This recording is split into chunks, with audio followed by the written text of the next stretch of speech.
What is up? Time for another update. Well, I'm at a stopping point. After resurrecting my project here some degree, new programmer after blowing that up, after blowing up my other microchip board with the surface mount parts on it, made another bare bone one and just had issues. That's when I found out this was blown up, got another one of those, and I just had a lot of issues. And I don't know what changed, but somehow when the higher voltage shorted into the lower voltage circuit and blew up the chip, the programmer, I don't know, with all the USB hubs and everything I've got, it had some issues. So I got it working. Every once in a while I have an intermittent, failure to program the microprocessor. Kind of weird. I know when I grabbed my other laptop and plugged this directly in, it seemed to work pretty good. So something might have happened with the ground or something within that laptop or something, and grounding, on a laptop. I don't know how much there is, but anyway, I've got it programming okay for the most part. Back to where I've made some updates on the temporary control, I should say, for the brushless DC motor again. So this is where I kind of wish I had a 6-channel oscilloscope instead of a 4. 4 is usually more than I need, but right now I actually need 6. So what you see on the screen doesn't represent everything, but it's pretty cool. So the yellow cable is actually looking at the pulse width modulated output, for pulse in each sequence. And so let me just start here. Each sequence, you have 6 steps to make a brushless DC motor like that run, which will be like your U, your V, and your W outputs, right? So it's basically my sequence is A high, B low, A high, C low, B high, C low, B high, A low, C high, A low, C high, B low. You can replace the ABC with U, V, W, or however that goes on compressors or motors, and that's how it goes. And so basically I'm using port D, the first 3 bits, for the highs, when it turns on. And then I'm using the I have port E, which I've defined just as A, B, and C here, being for the ones that I pulse low whenever I go A low or B low or C low. And the reason I'm doing those that way is because, say when I go to here A high, B low, the A output's going to stay high, and the next time it's going to stay high, and then the next 2 steps B will be high while A is low. The next 2 steps C is high while B and A are low, whatever. So that's the sequence. Those could just stay high until they're ready to switch. So it's going A, let's say U, then V, then W, U, then V, then W, whatever. All the highs. But for the lows, basically, whenever I turn that on, at the end of that, that's just I turn on a timer, set the interrupt, and then that only runs until a fixed amount of time, and then it turns off, and that's your pulse width modulation. You only need to add the pulse width modulation to either the output you're driving high or the output you're driving low, which I'm doing it outputs driving low. So it doesn't really matter. Your current stops flowing. I thought maybe here I had a diagram of what brushless. There's your 6 MOSFETs that's inside the chip I'm using right there. I've already shown this in my other videos, but just to show you. So you got your, this in here makes your U, V, and W. This is kind of flipped upside down, I think. So let's say this is U, V, W. So when you only 2 wires are going to be powered and one's always left hanging whenever you power this. So it's just like a 3-phase motor in a way, but it's DC synchronous. So it'd be like, say this one's going to be pulled up to the positive. It's your positive negative of your, say this is 300 volts.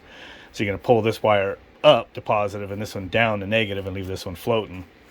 And then the next step, you might leave this one to positive, but instead you can move this one to negative, and that's kind of all that's doing. It just goes through the sequences, and that's how you get your 6 steps, and that's how you rotate the motor. So I'm probably going to explain this to ad nauseum. Since it repeats my other stuff, I just wanted to start there. But as I explain this, it always helps me remember something I freaking forgot, right? So that's why it's good to even make these videos, because it helps me. And that is sharing show and tell is all this is. Still learning. People have done this before. Notice everybody does it different. I do it yourself, so I'm just going to do mine different. So I've expanded my interrupt service routine.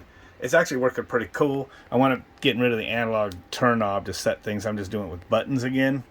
And my mode button just kind of cycles between what I'm going to change, my duty cycle or my delay. The delay thing there, I mean, this is just temporary because this is just running it at a fixed speed as I vary it here. And then, but once you kind of actually run the motor, if you have any, it'll be actually triggered by whenever it gets that back EMF.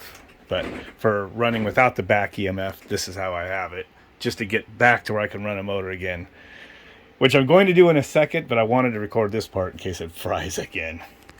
And I had a lot of interference issues. Right now I actually have the it not running off the 20 megahertz. I have it run off the internal 8 megahertz. So I can only go so fast on my delay variable there. I might have to change it back to 20 if the motor can't go fast enough. So I just have some, if my interrupt, is because of the timer, because basically it makes it go high here, and then it turns on the timer, and it's going to run until the timer overflows, and then its interrupt flag is going to go to my service routine, and it's going to basically disable the interrupt. It's going to clear all of port E, that way, which, because only one of the three will be on, but it's just the easiest way to do it. Just turn them all off. Timer off, and the interrupt flag, clear that, and then load the next saved speed adjustment in case I changed it, and then it's gonna leave, and then when it goes back to the regular subroutines, it's gonna turn all that shit back on again, start all over. And then for if I push a button, it goes here. And the kind of cool thing is it isn't pulling my buttons. I'm just using interrupt on change for port B for these 3-bit inputs, and it works good. And my LCD also only updates whenever you did that subroutine. Yeah, and I can change my pulse width. That'll glitch. There's just the sync on the scope jumping for a second, and I can change how fast or slow.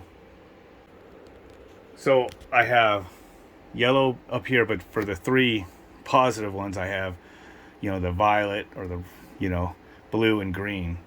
Violet, blue, green, violet, blue, green, which is violet, blue, green. So you see if I unplug green, green's unplug blue, blue goes down. You can kind of see where they're at for the timing. And it's just sequencing. And these are actually 2 steps. 2 steps, of the 6. So remember, every time you turn on, you'll see it repeats. A high, B high, B high, C high, C high. So that's why this takes 2 time periods. And then I'm going B low, and then the next time A high, then I'm going C low. And I have this plugged in all in the A's, so all we're seeing, because I don't have the other 2 more inputs, is I can only see one of the 3 that I'm driving, going to drive, to the negative on the MOSFET, so I can only see those 2, which is A and A. So I have A high going when B is still high, but you can see B went high up here where we're not seeing the other pulse. So it's going to start the second time period of B high for A to go low, and B is blue. So the second half time period is when I'm driving A low, and it's only going to go for the duty that's adjusted, right? Which I can adjust.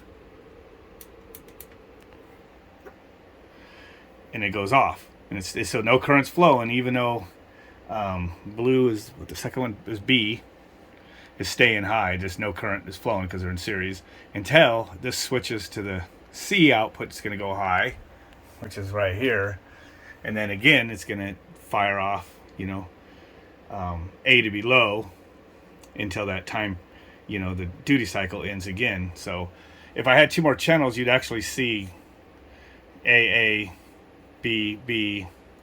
Let me get this down a little bit more.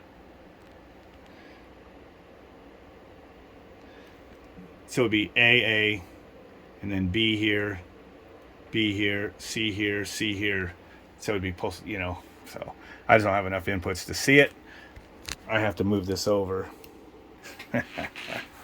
So I should be ready to hook up my IPM again to those pins and run a motor again. Unsynchronized, but run the motor nonetheless. Cross your fingers. Oh yeah, one more thing to mention. I remembered as I was turning this off is somehow this mouse pad got reactivated or enabled, and I had it disabled in the device manager. So when you touch this, it would do gestures or just move the mouse pad. And sometimes I didn't notice it moved, and then I'd have to go and re-click, where I'm at. Well, sometimes I didn't notice it, and I started typing in the wrong spot. And one thing that kind of held me back on my code when I was redoing everything was that it changed and added a digit on somewhere in my, I think it was the timer 1 control right here. It added an extra 0, which shifted everything over, and it had the wrong configuration. Something that was working, and then now wasn't working when I had re-put this together and was reprogramming. So somehow, in this same time frame of everything screwing up with shorting it out and then having issues with my programmer, I kind of garbaged my code. Okay, wound up making myself a little pin header here. It goes U high, U low, V high, V low, W high, W low. So that's why it goes every other wire over here to all the highs and every other one over here to the lows. And so I'm just looking at the yellow trace is the PWM signal activating the U low, which you can see it does it twice in a row right here. Everyone's twice. So there's really like A low, and then B low, C low, C low. And I don't have the traces hooked up to the high pulses because I'm watching actually the back EMF right now from the virtual common with the voltage divider. And it's pretty interesting. This is going to be a little learning curve, but I did kind of read on this that I do believe at lower speeds you will not get a stable back EMF, so you don't even want to bother. Then you want to get the motor going asynchronous, just to, you kind of start it up. And then once it gets fast enough, it starts looking a little better. And right there, that's actually pretty cool. You could definitely get your zero crosses right there.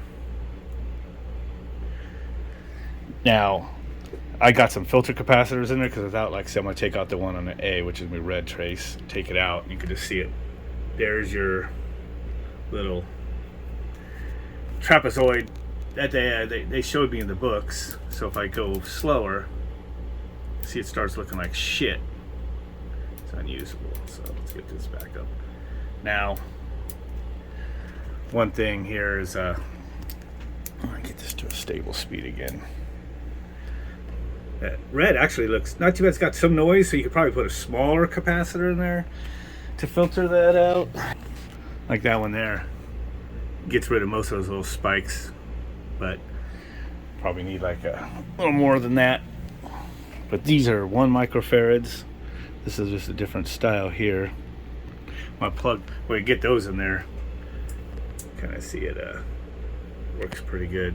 So I've got to mess around with the filtration and then see how the timing also lines up. Now, from what I was reading, the using back EMF to trigger the next, polarity, sequence of the 6 steps, the back EMF is actually just a little early. So you'll lose a little bit of efficiency if you don't take account for that. So we could probably just add a little bit of delay into the program and vary the delay versus RPM, and that'll probably get it close enough. For just a fan that I'm running, I can almost run it in asynchronous. It runs fine unless you lose your sync, and then if you're going too fast, it doesn't want to sync. So slow this back down, speed it up. So yeah, so we can freeze this right here. And now I'm starting to get to where I can start examining my signals. So, see, remember on A, so this will be A low, so it's going to be B high, A low, C high, A low. So the first one's going to be when I need to tell it to go to C high, A low.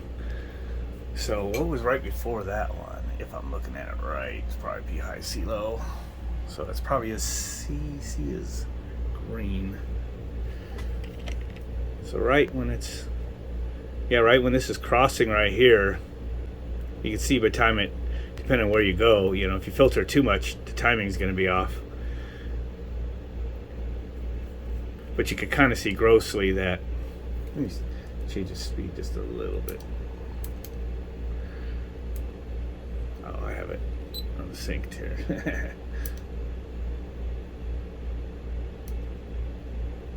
See, because the capacitor, it does delay your thing, but now you can kind of see right here, right as this is zero cross and then go back up is about when this next sequence is, and then about when this one is dropping down is when this is.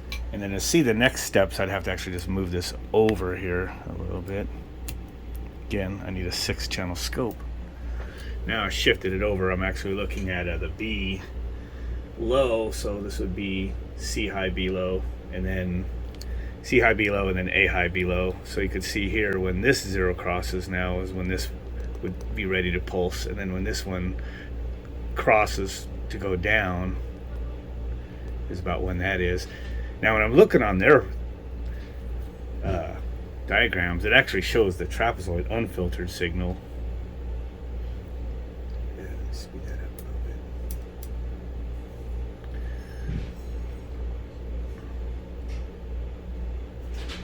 bit.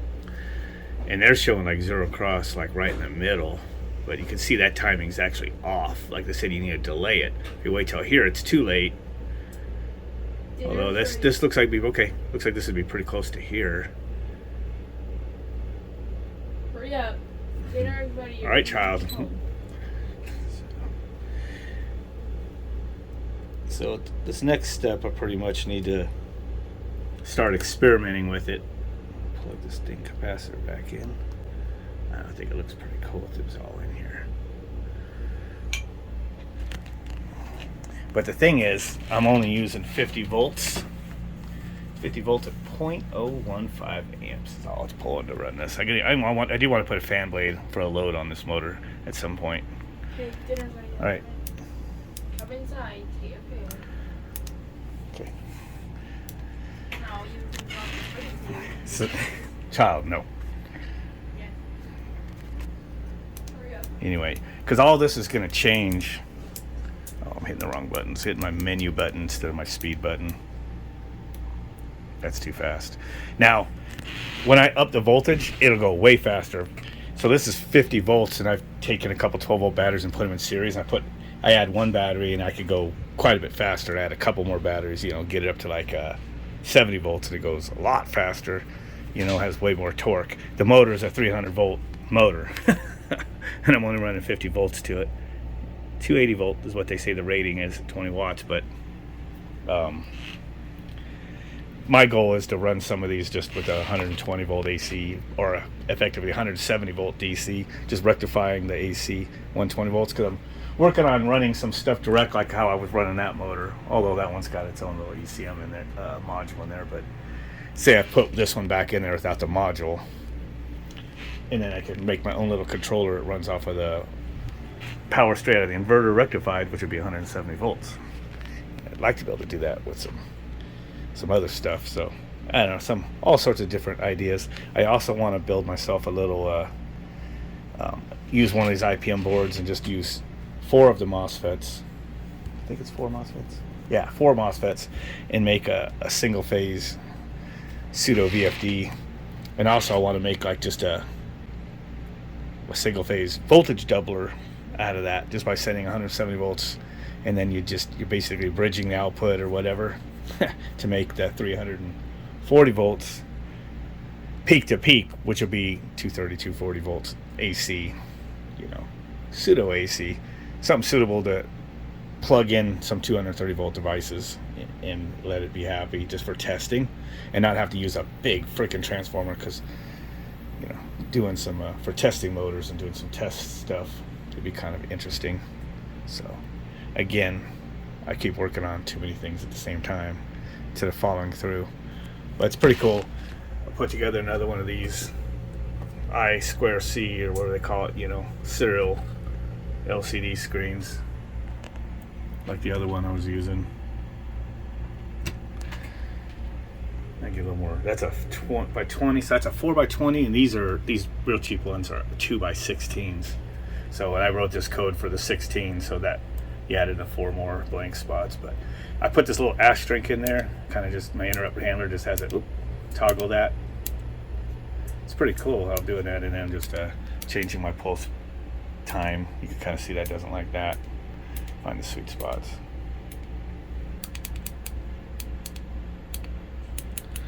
Anyway, whenever I lose a sync, I pretty much just need to slow it down. Yeah, there it is. I've got it going real slow there. There we go. Not very coordinated with my hand there. But you got to start it slow with enough pulse to get it going, and then you can start speeding it up. Another thing you can do is probably put some sort of a, you know, current sensor, or even just a big resistor on the, you know, the power feeding it in, to see when it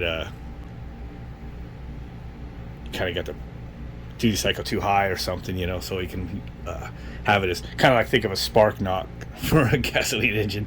Just kind of have when all of a sudden the current spikes up, which I'd be able to see on here. I can limit here right now. I have it set for 2/10, I should probably turn it down a little lower than that, so I could kind of find a good hard limits to put in here for when I'm doing my testing. Now when I hook my high voltage up to it soon, I'm not going to have that unless I just put like my own safety, like I said, put like a 10 ohm resistor or something on the, temporarily at least, on the DC bus after the capacitors into the IPM, and then just kind of use like a comparator across it or something, so that way when it gets a voltage drop, that could be an input. Actually, don't even really need a comparator. I could just have a gate on a optical isolator basically, and then the output be going to input my microprocessor, and that could be like a trip point. But for right now, I just want to make some motors run. I don't want to blow up my last IPM, getting a little low on these, but I did make another order from China. I know it's like a necessary evil, but that's where I've been getting, like, not the DigiKey, but all this stuff, you know, dirt cheap,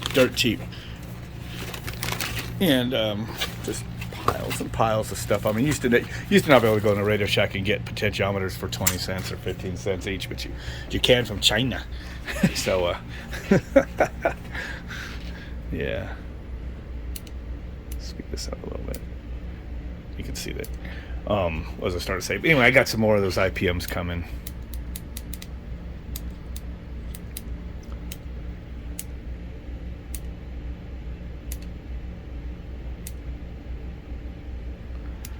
Kind of messing with my pulse width there, try to get the signal to look good again.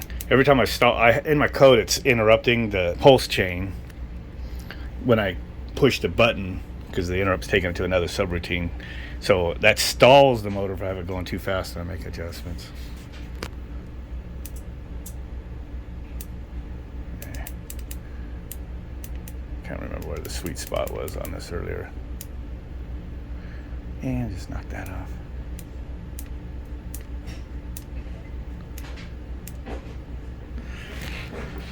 Anyway, I think my daughter's coming out to bug me again. What are you doing, child? You have to eat dinner. All right. I'm trying to finish this up. I got a show ready for us. Well, Frankenstein can't, you know, stop in the middle of the surgery he's doing on his monster.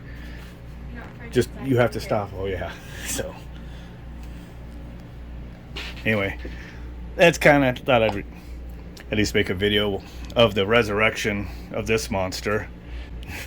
And before I let the smoke out again, and just that I kind of did a couple different things. If you stopped doing a surgery on his monster, wouldn't that mean that he would die? Well, it could die. You have to keep bringing them back to life. Let the smoke out. Anyway, with that, I'll catch you guys later, man. Wish me luck.